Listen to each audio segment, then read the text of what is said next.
Assalamualaikum warahmatullahi wabarakatuh. Pada kesempatan kali ini, saya akan menjelaskan sebuah materi mengenai kesatuan pada prinsip desain grafis pada mata pelajaran dasar desain grafis. Nah, di sini kita harus tahu terlebih dahulu kesatuan itu apa.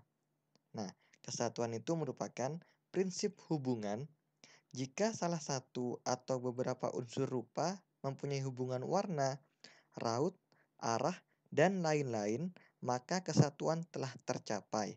Jadi intinya, kesatuan itu merupakan sebuah prinsip hubungan. Jika hubungan warna, raut, dan arah itu sudah saling berhubungan seperti itu. Kemudian, tidak adanya kesatuan dalam sebuah karya rupa akan membuat karya terlihat cerai-berai, kacau balau, yang akibatnya karya tersebut tidak akan nyaman untuk dipandang seperti itu. Kemudian yang ketiga, susunan yang berirama memiliki prinsip kesatuan. Nah, yang keempat, bila unsur yang akan disusun tidak memiliki kesamaan, kemiripan, atau sulit dicapai keserasiannya antar unsurnya, maka dilakukan pendekatan pengikatan serta pengkaitan dan kerapatannya. Nah, maksudnya itu bagaimana? Akan saya jelaskan. Nah, yang pertama, kedekatan. Jadi, dengan mendekatkan objek, mata itu akan menangkap sebagai sebuah kesatuan atau grup.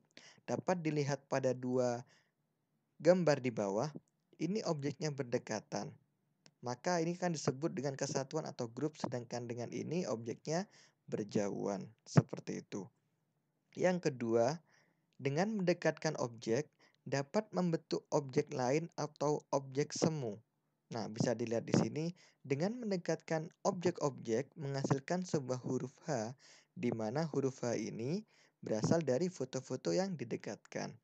Kemudian ada juga, ini sebuah gambar, satu gambar jika didekatkan maka akan menjadi sebuah segitiga di sini. Hanya dengan didekatkan saja maka akan menjadi seperti ini. Nah, kemudian ini juga foto. Jika didekatkan, maka akan menjadi tetap huruf H. Nah, seperti ini. Jadi, dengan pendekatan itu, dengan mendekatkan sebuah objek, maka akan membentuk sebuah objek lain atau objek semu namanya. Selanjutnya, kesinambungan. Nah, dengan gambar yang berkesinambungan, mata kita akan diarahkan pada objek tertentu. Kemudian, dengan perspektif dan dibantu garis yang membantu untuk mengarahkan mata kita diarahkan pada objek tertentu. Sama seperti tadi. Jika kita lihat di sini, ada gambar yang ditumpuk seperti ini, didekatkan. Nah, akhirnya ternyata the end. Nah, ini juga ada gambar berkesinambungan, ada gambar wajah manusia, kemudian disertai ini diartikan sebagai rambutnya, yang rambutnya ini berasal dari objek-objek lain yang didekatkan seperti itu. Selanjutnya, perataan. Nah, rata itu ada beberapa. Di sini ada rata kiri atau left line, ada center, ada rata kanan, dan justify. Serta penggunaan grid and guide line. Guide line itu terdiri dari horizontal, vertikal, diagonal, atau kurva. Akan didesain yang rapi. Maksudnya bagaimana? Dapat dilihat di sini di contoh ketiga gambar ini. Dari ketiga gambar tersebut ada yang menggunakan rata kiri, ada yang menggunakan center, ini contohnya center. Kemudian ada rata kanan, ini rata kanan. Nah, dapat dilihat. Nah, kemudian ada justify, ini justify. Nah, seperti itu. Ini juga justify. Jadi dengan adanya perataan ini akan menyusun sebuah kata-kata yang akan menambah desain dari sebuah karya yang kita buat seperti itu. Nah, kemudian ada juga lewati batas. Agar menarik perhatian, desain mungkin saja melewati batas, bertabrakan, berbotongan pada batas atau grid line atau grid yang ada. Dapat dilihat di gambar-gambar ini. Teks yang bertabrakan menarik untuk ditebak dan wajah yang terpotong akan menimbulkan rasa penasaran. Dapat dilihat di sini, hardware. Nah, dibandingkan dengan ini, hardware, maka lebih menarik yang ini karena wear-nya itu dibedakan. Kemudian ada juga gambar seorang wanita, setengah wajah saja membuat kita penasaran seperti apa wajahnya. Kemudian tulisan Natali di sini, Natali ini melewati batas. Natali Imbrugha. Nah, jadi ini melewati batas. Ini adalah desain dari tulisannya. Nah, seperti itu. Nah, kemudian untuk tugas kalian, kan untuk pertemuan kemarin kita sudah menginstal Adobe Photoshop bagaimana, kemudian toolnya, fungsinya seperti apa.